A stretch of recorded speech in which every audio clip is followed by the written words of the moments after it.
Gusto kong panoorin natin ito mga kababayan. Ito pong nangyaring session diyan po sa plenary, sa Senado. Itong si Manang Aimee ay nagpresenta po ng isang video, isang video po na ewan ko napakahaba kaya hindi ko na ipi-play. Ang nasabing video ay agad po na kinontra o kaya nag-motion po itong si Senator Zubiri na ipa-strike out itong nasabing video. At ayon pa sa kanya, ito daw po ay unparliamentary. Horrible propaganda ni Senator Aimee lang daw yan. Na agad namang sinusugan ng ilan nating mga senador pa, kagaya po ni Senator, si Senator Soto, si Pangilinan, yan, yung Tulfo Brothers, ganoon din si Senator Lacson. Marami silang hindi natuwa doon sa video na ipinisinta po ni Manang Aimee. At dahil nga po kahit si Cayetano ay sumang-ayon na ipatanggal yung video na yan or strike out, mismong itong si Aimee na po ang agad na nag-withdraw. Grabe, nag-withdraw si Manang Aimee pero matindi meron po siyang napakabigat na kondisyon. Kung ano ang kanyang kondisyon, panoorin po natin ito, panoorin natin. Thank you very much. Magandang hapon po, Madam President, our Majority Leader, the ladies and gentlemen of the Senate. I rise today on a matter of personal and collective privilege to address a pressing issue of utmost national importance. For far too long, our Filipino people have been left uncertain, confused, deliberately kept in the dark regarding the true intentions behind the continuing and increasingly belligerent efforts to upend the new Senate leadership and worse, to amend the Constitution. The Filipino people deserve clarity. The Filipino people deserve honesty, and above all, the Filipino people deserve at least the truth. Madam President, today I will not rely solely on my own words. I will present before this chamber a short video containing documentation, footage, and statements directly connected to the ongoing efforts toward term extension and charter change. With your permission, therefore, may we now direct the technical team to play the video presentation. Ang kontrol sa Senado ng mga nangako na maisakatuparan ang pagpapahaba ng panahon sa kapangyarihan. Impeachment, no elections, term extension. Ito ang inaatupag ng ilang mambabatas na nagiging mambubutas ng sikmura ng taong bayan. Inuuna ito kaysa gutom, trabaho, kalusugan, kabuhayan. Gusto nilang pahabain ang paghihirap ng Pilipino, gusto ata nilang gumapang ang bayan sa dusa. Gaya ng paggapang ng mga buwaya sa kaban ng bayan at konstitusyon. Ginang Pangulo, hindi ko inaakalang aabot sa punto ng buhay ko na ako, isang Marcos, magtatanggol ng 1987 Constitution, isang saligang batas na isinulat laban sa aming pamilya. Pero sa huling pagbisita ko sa libingan ng mga bayani sa puntod ng aking ama, pinaalala ako ng mga katagang nakasulat sa kanyang himlayan, Pilipino. At bilang Pilipino, bilang isang lingkod bayan, bilang isang kaisa-isang anak ni Ferdinand Marcos na may lakas ng loob na tumindig para sa ating bansa, dapat protektahan natin ang saligang batas ng Pilipinas.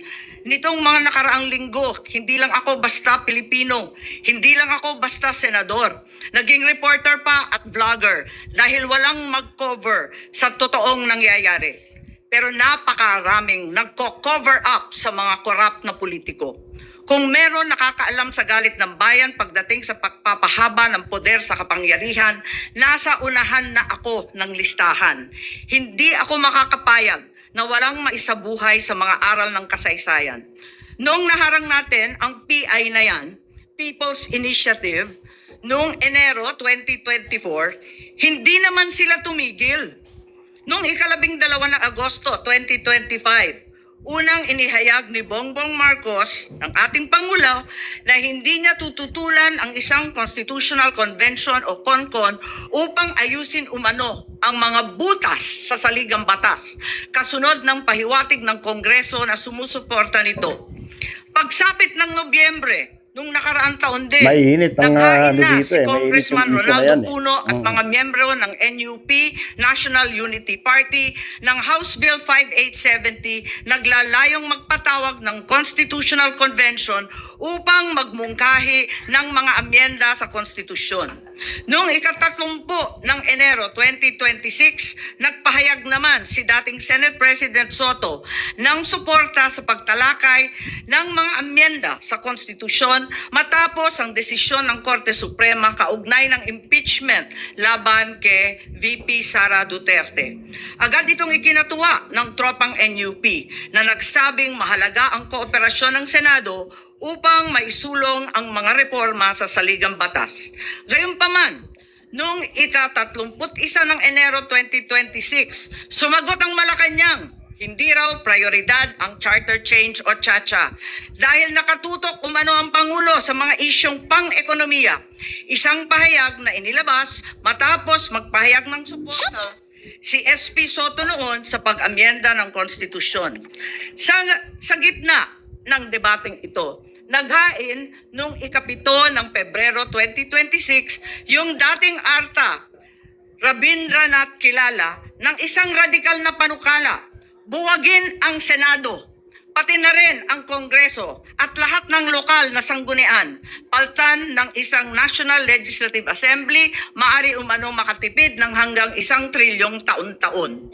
Noong nakaraang buwan, formal din hinikayat ni Congressman Puno at ng NUP ang liderato ng Kamara na simulan ng pakikipag-usap sa Senado hinggil sa charter change sa pamamagitan ng Constitutional Convention. Ginamit pa nila ang pagiging bukas ni SP Soto sa constitutional amendments bilang oportunidad para sa koordinasyon ng dalawang kapulungan. Sa huli, noong ika-14 ng Mayo 2026, mariing itinanggi ng Malacanang ang akusasyon ni Senate President Alan Peter Cayetano na sinusubukan ng palasyo pahinain ang Senado. Binigyan din ng palasyo na hindi pinag-uusapan ng CHA-CHA at inulit ang pananaw ng Pangulo na hindi ang pag-amyenda ng saligang batas ang sagot sa kasalukuyang problema ng bansa. Ngunit hindi ito ang nangyayari sa labas ng palasyo. Mainit ang Noel dito eh. at Mainit term yung issue na yan. extension ay buhay na buhay sa mga patay na patay sa kapangyarihan. Pagkat sa kasalukuyang ika-20, ika-20 Kongreso, maraming panukalang naglalayong baguhin ang konstitusyon. Mula sa House Bill 368 ni Congressman Abante na nagsusulong ng CONCON hanggang sa Resolution of Both Houses number 1 ni Congressman Garbin. Sinundan pa ng Resolution of Both Houses number 2, naglalaman ng mungkahing ibaba sa 35 anyos ang minimum age requirement ng presidente at ang vice-presidente 30 ang edad. Bukod dito, Congressman Richard Gomez naghain ng Resolution number 3 upang amyendahan din ang Constitution. Meron pang Resolution number 4, nagmumungkahi gawing 3 taon na lamang, 3 magkakasunod na termino ang panunungkulan ng mga senador. Nariyan ang House Resolution 460 ni na Congressman Oreta, Congressman Remulla, Congressman Daza at iba pa na bibigyan linaw daw ang kahulugan ng forthwith sa impeachment. At mula noong Abril, habang hinihikayat ng mga congressman na bumoto sa impeachment, malakas ang ugong ng Noel sa 2028. Lumutang na rin ang mga detalye. Magte-term extension ang mga congressman at madadagdagan ng 3 taon na mananatiling nakaupo sa pwesto hanggang 2031. Ganon din, 2028. Ganon din ang mga senador, pati ang Pangulo, hanggang 2031 na raw. Kung may eleksyon man sa 2028, sa lokal na lang. Kaya, Visayas o Mindanao ka man, suportado ng iglesia o hindi, walang problema dahil walang eleksyon. Kaya ang tayo tanong ngayon, ayaw ba talaga ng palasyo sa CHA-CHA o kunwari lang? O talaga bang wala ng respeto sa Pangulo? Bukod kay Lito Banayo, napakarami kong sources patungkol sa mga meeting na naganap para sa isinusulong na Constituent Assembly o CONAS. Mga kalipunan ng mga politikong hindi nananalo sa mga matataas na posisyon, inaambisyon nila. Kung hindi kayang manalo sa boto, baguhin na lang ang konstitusyon. Noon pa man, hindi Mainit ako naging ang, hadlang ano sa dito mainit pagbabago. yung issue na yan Kung para eh. lamang sa ekonomiya at ikagiginhawa ng buhay ng Pilipino. Pero magagaling ang mga buwaya. Tahimik na gumagapang upang malamon pati ang konstitusyon. Kung nagsisinungaling ang mga nagsumbong sa akin, kung sasabihin kasinungalingan ang sinabi ko ngayon at ang pinalabas, hinihikayat ko ang mga senador ngayon sa ating bulwagan. Ipangako natin sa taong bayan na may eleksyon sa 2028 mula sa presidential hanggang sa lokal. At Madam President, magiging masaya akong mapatunayan na mali ako. Dahil ibig sabihin nun, mananalo ang tama. In the interest of time and that this chamber may proceed with its scheduled legislative business, I will not entertain any interpellations at this juncture and would rather allow the facts in the video as well as confronting this nation to resonate fully with this chamber and the Filipino people. I urge this body to look deeply into what we have witnessed today, act with vigilance, courage, and fidelity to the Constitution we swore to defend. Maraming salamat po. Thank you. Madam President, may I make Yes, we recognize Senator Mig Subiri. point of order. Madam President, point of order. Under Section 93, 94, 95 on unparliamentary acts and language, I just want to point out that the video that the lady senator presented was obviously opinionated, a propaganda tool, right? It's should be stricken off the record, Madam President. And it's unparliamentary. And we've seen videos presenting evidence on issues that are taken up on the floor. Senator Tulfo always comes out with videos showing people being mauled, people being abused for the information of this body to act on that particular issue. But to come up with an opinionated piece like that, ganong klaseng video, na propaganda, na showing intrigue. Kasi ako, Madam President, hindi naman ako sangayon sa people's charter change. I was the first one in this institution who fought that kind of move with the PI. And all of us together, kaming lahat, for the first time in the history of the Senate, 24 senators tumayo dyan at pinasapo natin yung Contra People's Initiative, na fake People's Initiative. Na talagang kinall out natin yung lahat ng grupo ng tumutulak nun, from the speaker and even Malacanang, kinalaban natin. Kaya wala kami kinalaman dyan. Bakit sinama kami dyan sa propaganda na yan? Na dahil kami, Duwag 11? Ano ba yan? Bulaga 11? At grade 13? That should not be shown here. Because what will stop us now, Madam President, for that lady senator, that we come up also with a propaganda video here, papalabas din namin, yung mga sala nila. Oo, kung ano-ano, hindi naman kami ganyan. No, to gain traction, to gain views and publicity, will destroy our fellow colleagues here. Walang ganyanan. Ako, hindi ako nagagalit. Kilala niyo ako pinaka-amiable dito. Mahal ko kayo lahat. Pero hindi tama yung pangyayaring iyon. Hindi ba? Kung galit po kayo, salita po siya dyan, mag-aalis siya sa gobyerno niya, mag-aalis siya sa kapatid niya, burahin niya kapatid niya. Pero wag naman niya itama yung mga tao na walang kinalaman dyan. Katulad yan, never ako kinausap ni Senate President Soto. Never ako kinausap ng mga kasamahan ko dito about charter change. Kasi alam din nila, tutol ako. Tinanong ko din sila. Wala silang kausap, wala silang kinalaman, wala silang alam sa charter change. This whole group is just nodding, shaking their heads. There is no such thing. Inday-badiday na ba tayo dito sa Senado? Kaya nga sinasabi, we're a circus. I apologize to those who are watching. They think we're a circus. We are a circus because this type of language that we are pushing in this August chamber, it's unparliamentary, Madam President. It is unparliamentary. And I'll tell you now, these people here, ladies and gentlemen, in this body, are not in favor of any amendments to the Constitution. We just want to bring back the integrity of this same chamber.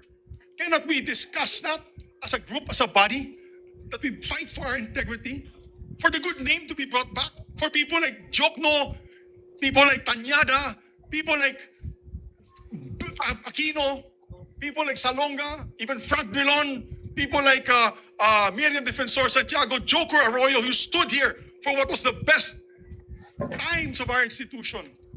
Have we forgotten that and we've made it already Mainit like a ang circus? ano dito eh. Madam Mainit Chair, yung I issue do na not yan. agree. Because I'm not Maca Marcos. I'm not, so when you come up with a propaganda tool like that, hitting all of us, it makes us look that we are, nasa panig po kami ng mali at nasa panig po kami ng mga demonyo. Diba? May panindigan po kami lahat dito, Madam President. So therefore, you can see my passion on this. I move to strike that horrible propaganda video off the records of this great institution, Madam President. Next is Senator Kiko Pangilinan, we recognize.